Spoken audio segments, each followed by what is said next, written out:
Le jeudi 21 mars se tenait au musée de Dieppe un exercice d'évacuation grandeur nature.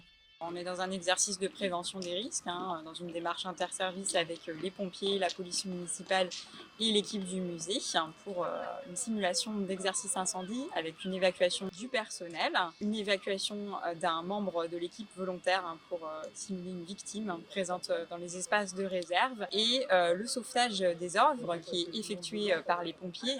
Sur ce type de sinistre, comme sur n'importe quelle intervention, on priorise les sauvetages de vie humaine. Donc là, on avait un ouvrier qui était resté bloqué au niveau des fumées dans les combles. Donc il s'agissait d'aller l'extraire le plus rapidement possible afin de pouvoir éviter que son état se dégrade. Tout va bien, monsieur? Dans un second temps, il a fallu mettre en place les stratégies incendie en lien avec le conservateur, parce que sur un musée, il y a des œuvres à préserver, des œuvres qui sont prioritaires, et donc c'était de définir en lien avec le propriétaire les œuvres à extraire en premier. L'exercice aura duré un peu plus de 2 heures. Il intervient dans le cadre de l'élaboration d'un document appelé Plan de sauvegarde des biens culturels visant à sauver les œuvres majeures du musée en cas de sinistre. L'exercice permettait aussi de travailler à la bonne coordination des services. Côté musée, le référent sécurité et 2 membres de la direction faisaient partie du poste de commandement où une communication efficace est primordiale. Est-ce que l'ensemble du personnel est sorti des bâtiments? On est où, bienvenue? Donc là-bas, il ne faut pas y accéder. Cela, non, il ne faut pas y accéder ici.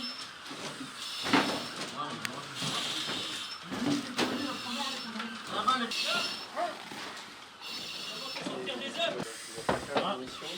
Sortez des œufs.